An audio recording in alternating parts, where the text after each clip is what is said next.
Hello guys, welcome back to Kerala angels family. അപ്പൊ നമ്മൾ ഇന്ന് പാറൂട്ടീന്റെ മ്യൂസിക് ക്ലാസ്സിലേക്ക് പോവാണ് കേട്ടോ.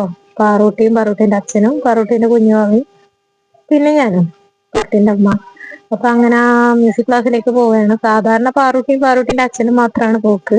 അപ്പൊ ഇന്ന് ഇത്തവണ നമ്മളും കൂടി പോവാന്ന് ചോദിച്ചു. കാരണം എന്ന് വെച്ചിട്ടുണ്ടെങ്കിൽ പാറൂട്ടീന്റെ മ്യൂസിക് എല്ലാം ഒന്ന് കാണാമല്ലോ, പാട്ട് പഠിക്കുന്നതും കാര്യങ്ങളെല്ലാം കാണാമല്ലോ. ബാക്കി കുട്ടികളെ എല്ലാവരും കാണാന്ന് വെച്ചിട്ട് അങ്ങനെ പാറൂട്ടീന്റെ ഭാവി ഞാനും കൂടി അങ്ങനെ പോയതാണ്. അപ്പോ സാധാരണ ഒരു 4:30 4:45 ആ റേഞ്ചിലാണ് പാട്ട് ക്ലാസ് തുടങ്ങിയത്. അപ്പൊ നമ്മൾ കുറച്ച് ലേറ്റ് ആയിപ്പോയി. അവിടെ എത്തും പിന്നെ തുടങ്ങിനോ ഒന്നും അറിയില്ല. അപ്പൊ നമ്മൾ ജംഗ്ഷനിലൊക്കെ കയറി. ഇവിടെ അടുത്ത് തന്നെയാണ്, ഇവിടുന്ന് ഒരു 1 കിലോമീറ്ററേ ഉള്ളൂ പാട്ടിന്റെ സ്ഥലത്തേക്ക്. അപ്പൊ നമ്മളവിടെ എത്തി.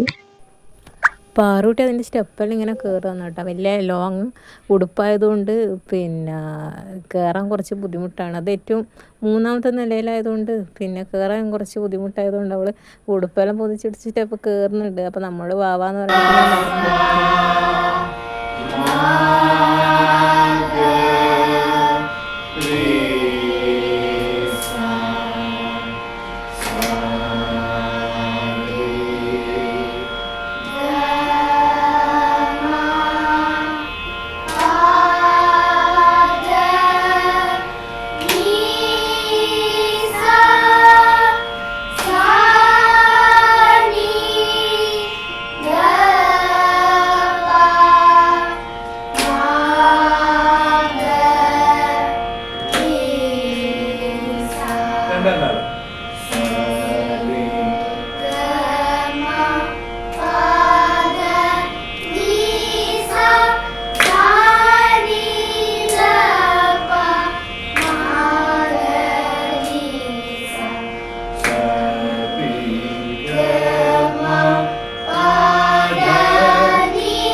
ഇതാണ് കേട്ടോ ഗൈസ് പാറൂട്ടീന്റെ music class, on and on music academy.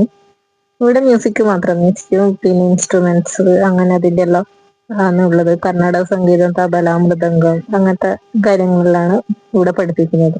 അങ്ങനെ നമ്മള് മ്യൂസിക് കഴിഞ്ഞ് പിന്നെ പാറൂട്ടിക്ക് ഒരു കീ ചെയിൻ വേണമെന്ന് പറഞ്ഞിട്ട് അവിടെ ഒരു അടുത്തുള്ള ഫാൻസിയിൽ കയറിയിട്ടുണ്ടായിരുന്നേ. അപ്പൊ പാറൂട്ടി ഇങ്ങനെ കീ ചെയിൻ അവിടെ ഉണ്ടായിട്ടില്ല, വലിയ കീ ചെയിനായിട്ട് പിന്നെ അവള് വേണ്ടാന്ന് പറഞ്ഞു. അവൾക്ക് ചെറിയ